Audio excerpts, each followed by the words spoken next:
From the cross to the throne, from death into life, he went for his own. All power in earth, all power above is given to him for the flock of his love.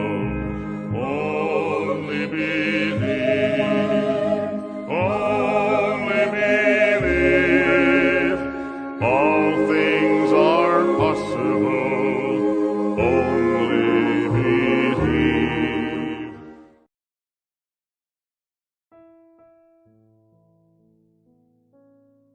E a graça, a paz e a misericórdia de nosso Senhor Jesus Cristo esteja em cada coração. Deus os abençoe. Estamos juntos mais uma vez nesta programação do Lendo, Meditando e Orando, programação que vai ao ar de segunda a sexta, às 8 horas da manhã. Eu gostaria de agradecer a cada um dos irmãos que nos ouvem diariamente, mandam também os seus comentários. Eu leio cada um deles e sempre peço em oração que Deus possa abençoá-los. Já temos 55 programas disponíveis na série Êxodo. E hoje nós vamos dar continuidade no capítulo 9, onde estamos meditando. Êxodo, capítulo 9, a partir do verso 8. Mas antes disso, uma palavra de oração. Amado Pai Celestial, muito obrigado, Senhor, por mais esta oportunidade de estarmos juntos nesta meditação, aonde estamos aprendendo do Senhor através da Tua Palavra. E a Tua Palavra é o alimento que nós precisamos para poder nos tornarmos fortes e vencermos os inimigos. Não o inimigo da carne e do sangue, mas o inimigo das nossas almas, o qual é o pecado, a incredulidade. Ó Deus, fortifica a nossa fé nesta hora, é o que nós te pedimos, no nome do Senhor Jesus Cristo. Amém, Senhor Jesus. Então, amados irmãos, dando continuidade à nossa meditação no livro de Êxodo, nós vamos meditar hoje do versículo 8 até o versículo 12, que diz assim: Então o Senhor disse a Moisés e a Arão: Peguem mãos cheias de cinza de um forno, e que Moisés atire essas cinzas para o ar diante de Faraó. Ela se transformará em pó fino sobre toda a terra do Egito e em tumores que se arrebentem em úlceras nas pessoas e nos animais por toda a terra do Egito. Eles pegaram cinza de um forno e se apresentaram a Faraó. Moisés atirou a cinza para o ar e ela se transformou em tumores que se arrebentavam em úlceras nas pessoas e nos animais. Os magos não puderam permanecer diante de Moisés por causa dos tumores, porque havia tumores nos magos e em todos os egípcios.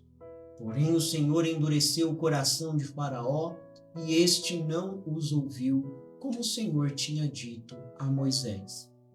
Aqui nos versos 8 e 9, nós vemos que Deus ordenou a Moisés e a Arão, dizendo para que eles pegassem cinzas de um forno. Lá no Egito eles estavam construindo, fazendo várias construções, dos quais os israelitas, inclusive, eram escravos para trabalhar nessas construções. E eles queimavam ali os seus barros para que então, queimavam os seus tijolos para que então pudessem ser utilizados em suas construções. Então havia cinza de forno em vários lugares ali no Egito. E eu chamo a atenção dos irmãos que sempre Deus vai usando para trazer as pragas, coisas naturais, coisas que já foram criadas por Deus, mas que se transformaram em uma praga devido à dureza do coração de Faraó. E mais uma vez, Deus pega algo que é comum no ambiente deles, Para nenhum egípcio seria surpresa cinza. O que é cinza de um forno? Eles sabiam o que era cinza de um forno. Tinham fornos em vários lugares. E Deus justamente diz aqui no verso 8 que Deus mandou Moisés e Arão pegar uma mão cheia de cinza do forno, daquele mesmo forno do qual os filhos de Israel tinham que trabalhar como escravos, sendo chicoteados, e daquele mesmo forno pegar as cinzas em suas mãos. E aí no verso 9, Deus diz que aquela cinza se transformaria, aquele pó fino, sobre toda a terra do Egito, se transformariam em tumores, verso 8 e verso 9. As cinzas lançadas ao vento haveriam de espalhar-se por toda parte, o que era um sinal da natureza daquela praga, que ela se espalharia por todo o Egito. Assim como as rãs. As rãs também elas se espalharam por todo o Egito, em quantidades que não eram normais. Veja, Deus pega o elemento da natureza, como ele pegou as rãs, Deus pega também esse elemento da natureza, que é este pó do forno, e transforma e usa isso como um símbolo para que então esta praga dos tumores viesse sobre Faraó e seus servos. Assim como ele fez com a rã que se esparramou, saiu do Nilo e se esparramou para todo lugar. Assim como ele fez também com as pragas dos piolhos, que surgiram espontaneamente do pó do solo. Então, piolho existia, mas não naquela quantidade. É isso que eu chamo aqui a atenção dos nossos irmãos. No verso 8 e no verso 9, Deus pegando coisas naturais e usando o seu poder sobrenatural para que aquilo se multiplicasse.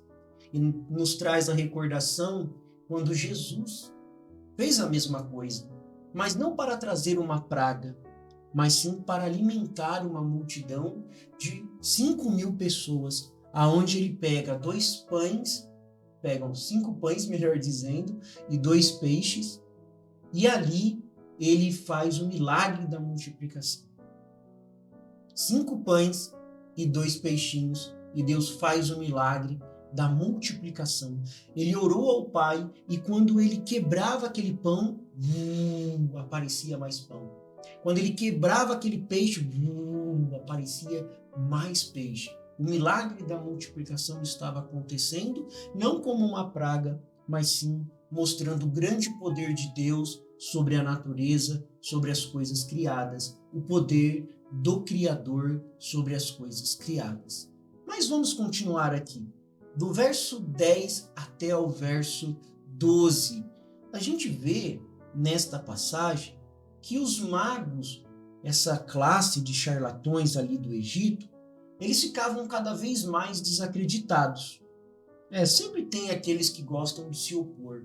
Então, a gente vê que no verso 11 diz assim, os magos não puderam permanecer diante de Moisés por causa dos tumores, porque havia tumores nos magos e em todos os egípcios. Então, os magos, eles já tinham falado quando veio os piolhos, que aquilo era o dedo de Deus. Eles podiam reproduzir algumas pragas, mas não tinham o poder de tirar aquelas pragas, como nós já estudamos aqui também. Então essa classe de charlatões ali do Egito, esses magos, eles estavam ficando cada vez mais desacreditados, porque os seus poderes iam se diminuindo cada vez mais. Quanto mais as pragas apareciam, mais os magos ficavam sem ação. Os mágicos ali, eles tinham reproduzido a transformação de água em sangue, tinham reproduzido a praga das rãs, mas não tinham conseguido reproduzir as pragas dos piolhos. Já naquela altura, eles reconheceram que aquilo era o dedo de Deus nas pragas. E agora, aqui em Êxodo, capítulo 9, verso 11, onde nós estamos meditando nesta programação, não somente eles pararam de tentar imitar os milagres, que você pode ver que aqui eles não estão mais imitando os milagres, mas eles mesmos se tornaram vítimas das pragas das úlceras. O Senhor havia ganho mais uma vez a batalha contra esses poderes que se diziam se levantar contra Deus. E é isso que Deus faz. Mesmo os mágicos não tinham como vencer o poder de Deus. Irmãos, isso nos traz uma grande lição, que muitas vezes as pessoas querem lutar contra Deus. Sim, elas querem, é uma tendência humana, muitas vezes, lutar contra Deus. É interessante a gente notar como que a luta contra Deus é uma atitude da natureza humana não transformada. Desde o início da história, nós vemos exemplos de pessoas que resistiram à vontade de Deus. E por resistir à vontade de Deus, elas enfrentaram as consequências da sua escolha. Adão e Eva, eles desobedeceram o mandamento de Deus no Jardim do Éden. Eles buscaram sua própria sabedoria, seu próprio conhecimento. Eva buscou a sua própria maneira. E a partir do momento que nós buscamos a nossa própria maneira e não a do Criador, nós nos encontramos lutando contra Deus. Como os magos que estavam tentando lutar contra Deus o tempo todo. Mas quando chegou aqui nessa altura, capítulo 9, verso 11, onde estamos meditando, a gente vê a redenção deles. Eles não tentam mais reproduzir os milagres e eles mesmos são atingidos por esta praga e todo o Egito com essas úlceras. Por quê? Porque eles estavam lutando contra Deus. Agora, existe, irmãos, o que nós podemos aprender com isso? Existem diversas maneiras pelas quais nós lutamos contra Deus em nossas vidas também. Nós podemos muitas vezes resistir à palavra de Deus buscando os nossos próprios caminhos, as nossas próprias opiniões. Nós podemos negligenciar a oração, a comunhão com Deus, priorizando as nossas próprias vontades, nossos próprios desejos. Também a gente pode lutar contra Deus quando nós resistimos ao chamado de servir, de amar ao próximo, de colocar os nossos interesses, muitas vezes, acima dos interesses de Deus, da vontade de Deus. São formas de nós também nos colocarmos na mesma posição que os magos, que os mágicos, magos, ali do Egito. Agora, a luta contra Deus, ela não passa impune. Deus não ia deixar os magos passarem impune. Assim como nós vemos que cada um que resistiu a Deus na Bíblia enfrentou as consequências da sua resistência. Isso tem consequência física, espiritual, de lutar contra Deus. Agora, qual que é a forma? Porque não adianta a gente ficar estudando a história, da onde veio o pó que Moisés pegou, quem são esses mágicos. Não adianta a gente ficar só nos detalhes históricos e não aplicar isso nas nossas vidas. Veja que agora Deus está dando uma grande lição nesses magos que até agora estavam tentando lutar contra Deus. Agora, qual que é o caminho para que você não seja encontrado lutando contra Deus? Apesar de a gente ter essa natureza humana de querer lutar contra Deus, natureza humana não transformada, a primeira coisa, Deus nos chama a uma redenção. Agora, essa redenção, irmãos, ela só pode vir através do novo nascimento. Sem novo nascimento, você não vai se entregar. Você precisa pedir a Deus: Senhor, me ajude a nascer de novo. Eu não quero ser encontrado lutando contra o Senhor, contra a sua vontade, contra a sua palavra. Eu não quero. Porque, irmãos, Deus nos convida a entregar as nossas vidas completamente na mão dele. Confiar no plano perfeito de Deus. Deus só deseja o melhor para nós. Ele sabe o momento certo, o momento exato de intervir na nossa vida para nos ajudar. Não precisa ficar preocupado. Seja qual for a circunstância, Deus sabe o momento certo, o momento exato de ajudar, de interferir. O que nós não podemos é nos encontrar lutando contra Deus. Então a primeira coisa que nós devemos fazer é nos render a Deus. E através dessa redenção, Deus traz a transformação. Sim, Deus nos transforma. É quando nós nos rendemos que experimentamos o que é a verdadeira liberdade, a verdadeira transformação. Quando nós rendemos esse ser natural, essa natureza humana, e nós clamamos, Senhor, habita em mim, me transforma, Senhor. E aí nós temos uma vitória nessa redenção. Quando lutamos contra Deus, estamos destinados à derrota. Quando você se encontra tentando resistir os planos de Deus, à vontade de Deus, você pode ter certeza que você está derrotado, como aqueles mágicos estavam derrotados ali. No entanto, quando nós nos rendemos a Ele, irmão, nós encontramos vitória, gozo, alegria. A vitória não está em nossa capacidade. Escute, só presta bastante atenção no que Deus quer trazer para nós como uma lição, através desses versículos que nós acabamos de ler. A vitória não está em nossa capacidade de controlar a circunstância ou de alcançar os nossos próprios objetivos egoístas.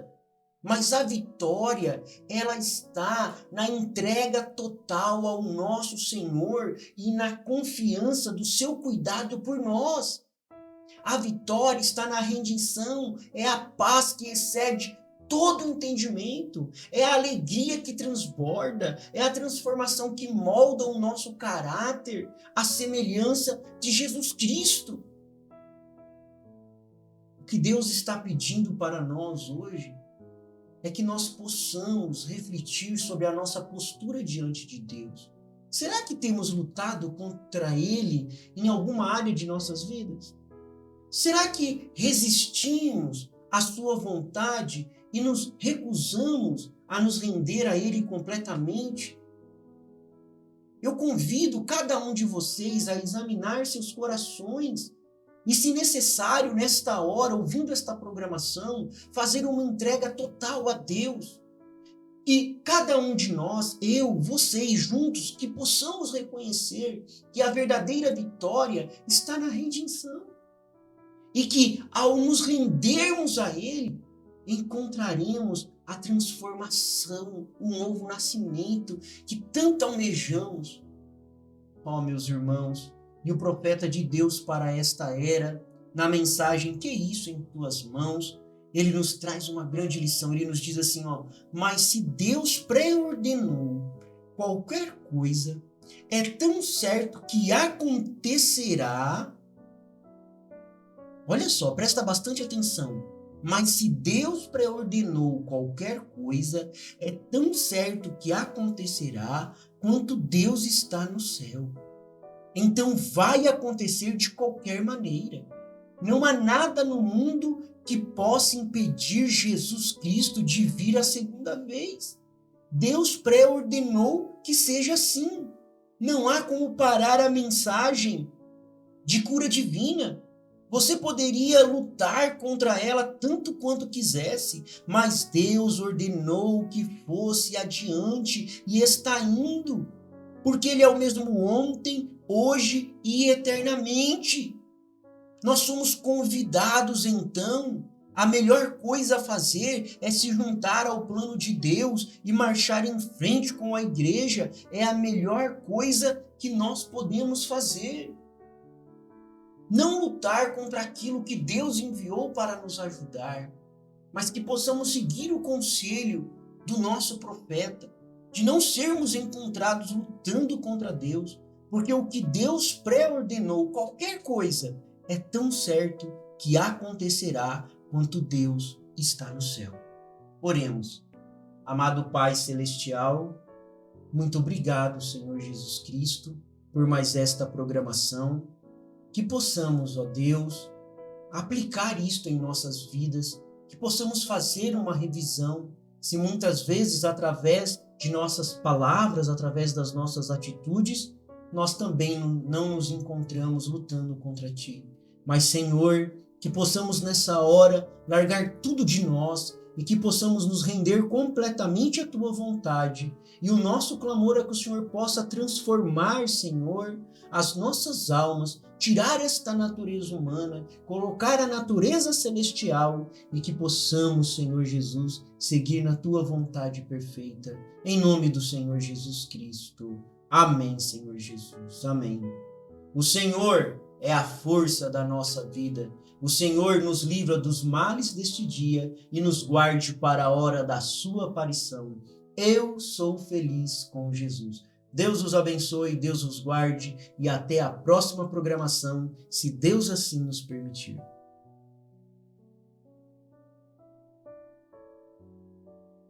He